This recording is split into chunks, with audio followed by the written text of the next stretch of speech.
الرحمن الرحیم نحمدہ ونصلی علی رسولہ الکریم۔ آج سپریم کورٹ نے قادیانی مبارک ثانی مقدمے کے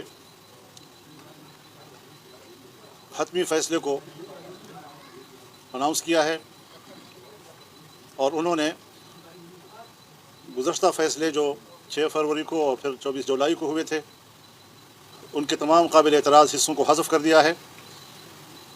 میں اس بہت بڑی کامیابی پر پوری قوم کو مبارکباد پیش کرتا ہوں، امت مسلمہ کو مبارکباد پیش کرتا ہوں، تمام دینی جماعتوں کو، ان کے کارکنوں کو مبارکباد پیش کرتا ہوں۔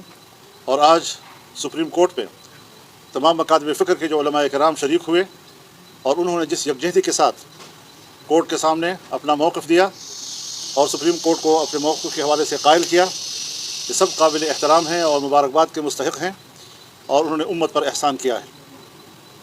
اس سلسلے میں اعلان کرتا ہوں کہ کل پورے ملک میں یوم جمعہ کو بطور یوم تشکر منایا جائے گا۔ 7 ستمبر 1974 کو پاکستان کی قومی اسمبلی نے متفقہ قرارداد کے ذریعے، متفقہ ترمیم کے ذریعے قادیانیوں کو اور لاہوریوں کو غیر مسلم اقلیت قرار دیا تھا،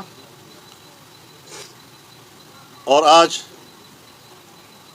جب پوری قوم 7 ستمبر 2024 کو مینار پاکستان لاہور پر 50 سالہ گولڈن جوبلی منا رہی ہے، اور جس دن کو یوم الفتح کے طور پر منایا جائے گا، آج کے اس فیصلے نے گولڈن جوبلی کی اہمیت کو اور دوبارہ کر دیا ہے، اور اب پاکستان کے عوام ایک الگ جذبے کے ساتھ اور ایک تازہ ترین فاتحانہ تصور کے ساتھ اس میں شریک ہوں گے، اور انشاءاللہ العزیز عقیدہ ختم نبوت کے تحفظ کے لیے 7 ستمبر یوم الفتح سنگ میل ثابت ہوگا، اور دنیا کی کوئی طاقت اس عقیدے کے خلاف نہ کوئی سازش کر سکے گی، نہ ان کی سازش چل سکے گی۔ یہ امت کی آواز ہے، یہ پوری قوم کی آواز ہے، یہ متفقہ آواز ہے۔ ہم ان کے انسانی حقوق کو تسلیم کرتے ہیں، لیکن ضروری ہے کہ وہ پاکستان کے آئین اور آئین کے فیصلے کو تسلیم کریں۔ اگر کوئی اور شہری دنیا کے کسی حصے میں بھی اپنے ملک کے آئین سے بغاوت کرتا ہے، اپنے ملک کے آئین کو تسلیم نہیں کرتا، تو اس کے شہری حقوق ختم ہو جاتے ہیں، انسانی حقوق ختم ہو جاتے ہیں۔ یہ عجیب لوگ ہیں کہ اپنے آپ کو اقلیت بھی تسلیم نہیں کرتے، آئین کے فیصلے کو بھی تسلیم نہیں کرتے، قانون کو بھی تسلیم نہیں کرتے، اور اس کے باوجود دنیا میں پیٹ رہے ہیں کہ ہمارے تو انسانی حقوق نہیں ہیں۔ تعجب کی بات یہ ہے کہ ان کا رونا دھونا یہ بھی ہے کہ ہمیں غیر مسلم کیوں کہا جا رہا ہے۔ کوئی ان سے بھی تو پوچھے کہ مٹھی بھر لوگوں، تم نے پوری دنیا کی امت مسلمہ کو کافر کہا ہے، اور غلام احمد قادیانی نے اپنی کتاب میں لکھا ہے کہ جو مجھ پر ایمان نہیں لائے گا وہ کافر ہوگا اور دائرہ اسلام سے خارج ہوگا۔ ساری چیزیں حقائق ہیں، ریکارڈ پر موجود ہیں ساری چیزیں۔ تو اس صورتحال میں امت مسلمہ نے بھی، پاکستانی قوم نے بھی ہمیشہ یکجہتی کا مظاہرہ کیا ہے، آج بھی یکجہتی کا مظاہرہ ہوا ہے، اور یہ فتح اس یکجہتی کی ہے۔ اللہ تعالیٰ یہ یکجہتی ہمیشہ قائم و دائم رکھے۔ میں ایک بار پھر سپریم کورٹ کا بھی شکریہ ادا کرتا ہوں، میں پارلیمنٹ کا بھی شکریہ ادا کرتا ہوں کہ اس موضوع پر جب پارلیمنٹ میں بات ہوئی تو ساری پارلیمنٹ ایک پیج پر تھی، حکومت بھی، حزب اختلاف بھی، اور اس مسئلے پر کوئی اختلاف رائے نہیں تھا۔ دینی جماعتیں ہمیشہ اس پر یکجہتی کا اظہار کرتی چلی آئی ہیں، اور آج بھی انہوں نے وہی مظاہرہ کیا۔ تو الحمدللہ اس حوالے سے ایک زندگی ملک کے اندر موجود ہے، ایک شعور موجود ہے، ایک احساس موجود ہے، اور انشاءاللہ یہ شعور و احساس اور قوم کے اندر یہ زندگی انشاءاللہ برقرار رہے گی، اور قوم ایک زندہ قوم کو ثبوت پیش کرے گی۔ جس طرح دینی جماعتوں نے اس اتحاد کا مظاہرہ کیا، اس سے پہلے جب ووٹر فارم سے گورنمنٹ کو کاٹنے کا نامہ نکالا گیا تھا، اس وقت بھی اسی طرح کا رد عمل آیا اور اس کو واپس لینا پڑا، اور بھی متعدد مواقع بھی اس طرح سے ہوا۔ کیا وجہ ہے کہ سود پہ بھی تمام مسالک جو ہے وہ متفق ہیں، عدالتی فیصلے موجود ہیں، اسلامی نظریاتی کونسل کی سفارشات پہ، قانون سازی کے معاملے پہ یہ سب کچھ موجود ہے؟ کیا وجہ ہے کہ دینی جماعتیں اس ایک بڑا بھاری پتھر جو ہے اس کو اٹھانے میں کامیاب کیوں نہیں ہو رہی، اور کیا اس اتحاد کو ان مقاصد کے لیے بھی آگے بڑھایا جائے گا؟ ہاں، یہ بات آپ کی بالکل بجا ہے کہ سود کے مسئلے پر بھی پوری قوم متفق ہے، علماء متفق ہیں، تمام مکاتب فکر متفق ہیں، لیکن یہاں پر حکومت کو انکار نہیں تھا۔ حکومت کو اس حوالے سے کسی قسم کی قانون میں تبدیلی یا ترمیم کا بھی انکار نہیں تھا، بلکہ اس فیصلے کے خلاف خود بینک چلے گئے کورٹ میں، اور بینکوں نے اس حوالے سے اسٹے لیا ہوا ہے۔ تو یہ معاملہ جو ہے وہ اس نوعیت کا نہیں ہے، تھوڑی ذرا اس کی قانونی و آئینی حیثیت ذرا مختلف ہے۔ یہ بتائیں آج کے اس معاملے میں آپ کی چیف جسٹس سے بھی ملاقات ہوئی ہے اور پھر مشاورت بھی ہوئی ہے، ایک ایک اپنے ہی فیصلے کو چیف جسٹس نے متنازع قرار دیا اور اس پر جو ہے ریورس کر کے اس کو تنازع ختم کر دیا گیا. اس تمام عمل میں آپ کو چیف جسٹس کا جو عمل تھا معاملہ تھا کیسے نظر آیا؟ میرے خیال میں انہوں نے بہت ہی فراخ دلی کا مظاہرہ کیا ہے اور بحث تو ہوئی کیوں ہوا کیسے ہوا, ایسا نہیں ہونا چاہیے تھا, آئندہ بھی نہیں ہونا چاہیے, ساری چیزیں ڈسکس ہوئی ہیں. لیکن بہرحال آج انہوں نے جس مثبت رویے کا اظہار کیا, ہمیں اس پر ان کو داد دینی چاہیے اور ان کو خراج تحسین پیش کرنا چاہیے. مجھے اس کا علم نہیں ہے, میں کسی مقدمے میں پیش نہیں ہوا ہوں. آج پیش ہوا ہوں. آپ تمام سماعت میں وہاں پر موجود رہے, آپ ماشاءاللہ بہت سارے حوالے ماضی کے بھی آتے رہے. آج مختلف آپ کو بار بار دیکھا, آپ نماز کے لیے صرف گئے اور اس کے بعد جج صاحب نے جب آپ کو کہا کہ آپ مکمل سماعت سن کے جائیے گا تو پھر آپ وہاں پر موجود بھی ہے. کیسا دیکھتے ہیں کہ کیا یہ اس طرح سے بار بار ریویو پٹیشن اور پھر آگے جو معاملات اب چلیں گے کیا اعتبار کیا جا سکتا ہے؟ یہ جو سوال کا تناظر یہ ہے کہ عام جو کارکنان ہیں, جو عام لوگ ہیں, وہ ریاست پر اس کا اعتبار نہیں کرتے قادیانیوں کے. نہیں, میرے خیال میں دیکھیے بات ہے, قادیانیت کے خلاف سوچ ایک ہی ہے.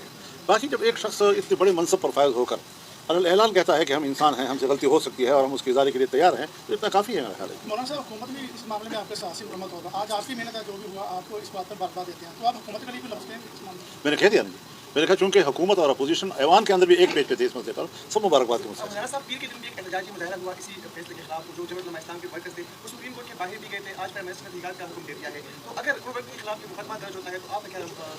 میرے خیال میں یہ جمہوریت میں ساری چیزیں چلتی رہتی ہیں. ہر مسئلے پر احتجاج بھی کرنا پڑتا ہے تاکہ ریاستی ادارے متوجہ ہوں اس طرف کہ پبلک کیا چاہتی ہے. اگر آپ پبلک میں نہیں جائیں گے, آپ احتجاج نہیں کریں گے, آپ کی آواز کوئی سنے گا ہی نہیں, تو اس طریقے سے تو پھر وہ مسئلہ ہی دب جاتا ہے. تو مسئلے کو زندہ کرنے کے لیے نکلنا بھی پڑتا ہے, احتجاج بھی کرنا پڑتا ہے, مقدمے بھی درج ہوتے رہتے ہیں, اور یہ سارا سلسلہ چلتا رہتا ہے. یہ تعصب بھی کبھی ملا کہ شاید اس میں کوئی عالمی طاقتیں بھی مدد نہیں, یا کوئی آپ کو ان سے نظر آیا ایسا؟ اگر ہے تو پھر ان کے لیے کیا پیغام ہے؟ دیکھیے, ہم تو ان کو بھی یہ کہنا چاہتے ہیں کہ وہ غیر آئینی عمل کو سپورٹ نہ کریں. اور یہ کوئی ایسا مسئلہ نہیں ہے کہ دیکھیے تحریک بھی چلی ہے 1953 میں, ہزاروں لوگ شہید ہو گئے, اس میں کامیاب نہیں ہوا جی. لیکن اب پارلیمنٹ کا فیصلہ آ گیا, تو دنیا جو جمہوریت کی بات کرتی ہے, اداروں کی بات کرتی ہے اور اداروں کے فیصلوں کو احترام دیتی ہے, پاکستان کے قومی اسمبلی کے فیصلے کو قبول کیوں نہیں کیا جا رہا؟ نمبر ایک. دوسری بات یہ ہے کہ جنوبی افریقہ کی عدالت نے بھی تو ان کے خلاف فیصلہ دیا ہے. آخر انہوں نے اسلام کے بنیادی اصول اور بنیادی اسٹرکچر جو ہے اس کا مطالعہ کیا ہوگا, اس کو پوری طرح پڑھنے کے بعد وہ اس نتیجے پر پہنچیں گے کہ پھر اگر یہ عقیدہ ان کا ہے تو وہ مسلمان نہیں ہے. مقدمہ بہاولپور ایک مشہور مقدمہ ہے, وہ عدالت تھی اور عدالت کے سامنے دونوں فریق پیش ہوئے. حضرت مولانا انور شاہ کشمیری رحمۃ اللہ علیہ باقاعدہ دیوبند سے آئے اور انہوں نے وہاں پر بڑی لمبی بحث کی اور بالآخر ان کو قائل کر دیا اور انہوں نے فیصلہ دے دیا. تو عالمی فورم پر بھی ان کے خلاف فیصلے آئے ہیں, اور جو لوگ ان کو, جیسے مثال کے طور پر مرزا غلام احمد قادیانی خود لکھتا ہے کتاب میں کہ میں انگریز کا خود کاشتہ پودا ہوں, تو آج یہ جماعت جو ہے یہ مغرب کا خود کاشتہ پودا ہے, تو اس کو سپورٹ کر رہے ہیں. جس طرح اسرائیل ان کے لیے بس ناجائز بھی ہے, ان کا بچہ ہے, اور ناجائز بچے کو بھی وہ قبول کر رہے ہیں. 40,000 50,000 تک انسانوں کو انہوں نے خون پی لیا ہے اور وہ دفن ہو چکے ہیں. یہ کوئی انسانی حق نہیں ہے کہ امریکہ اتنے بڑے زیادہ خون کو اور عام آدمی کے خون کو بہتے ہوئے دیکھ رہا ہے اور پھر بھی اسرائیل کو سپورٹ کر رہا ہے. کس منہ سے امریکہ آج کے بعد انسانی حقوق کی بات کرتا ہے؟ جو اس نے افغانستان میں کیا, جو اس نے عراق میں کیا, جو اس نے لیبیا میں کیا, جو اس نے شام میں کیا, اور ابھی تک کر رہا ہے. اور آج فلسطین کا جو ہے اس میں آپ نے ڈسکرمنیشن کر دی ہوئی ہے کہ یہ مسلم, یہ نان مسلم ہیں, اور اس میں بھی باقی نان مسلم جو ہیں وہ تو اکٹھے آ جاتے ہیں. احمدیوں کو بالکل ہی علیحدہ کر دیا اس میں سے کہ احمدی نان مسلم لکھیں اور پھر ووٹ دیں. جب ہم کہتے ہیں لا الہ الا اللہ محمد رسول اللہ, تو ہم کیوں لکھیں؟ اس لیے ہم کہتے ہیں ووٹنگ میں حصہ نہیں لیتے. ٹھیک, جب ہم کلمہ پڑھتے ہیں تو اس کے بعد ہم کیوں ڈکلیئر کریں اپنے آپ کو کہ ہم غیر مسلم ہیں؟ اس لیے for the purpose of law and constitution, وہاں الفاظ ہیں آپ کے لاء کا, 74 کے لاء کا, کہ Ahmadis are declared non Muslim, not Muslims. Non Muslim is not Muslims. لیکن آپ جو مینیفیسٹو ہے پاکستان تحریک انصاف, جب آپ کی تحریک انصاف بنی ہے اس وقت میں پاکستان میں تھا, اور آپ نے پوچھا یہ تو میں بتا دیتا ہوں ساروں کے سامنے ہی. اور میں وہاں جماعت احمدیہ پاکستان کا ہیڈ تھا, ناظر اعلیٰ تھا. اس وقت عمران خان صاحب نے ایک صاحب کو بھیجا میرے پاس کہ ہم نئی پارٹی بن رہے ہیں, ہمیں اب الیکشن میں ووٹ دیں. ہم نے کہا ٹھیک ہے, آپ بڑے انصاف پسند ہیں, اللہ تعالیٰ وہ کامیاب کرے, اور جہاں تک ووٹ کا سوال ہے ہمارے پاس تو ووٹ ہے. میں نے کہا نہیں, آپ دیں تو آئندہ پھر ہم اسمبلی میں جائیں گے تو پھر آپ کا حق ہوگا. میں نے کہا ایک پہلی بات تو یہ ہے کہ کسی کو اتنی ضرورت ہی نہیں ہے مولوی کے خوف سے کہ اس قانون کو ریپیل کرے. آپ ریپیل نہیں کر سکتے اس جو قانون بن چکا ہے, رائٹ.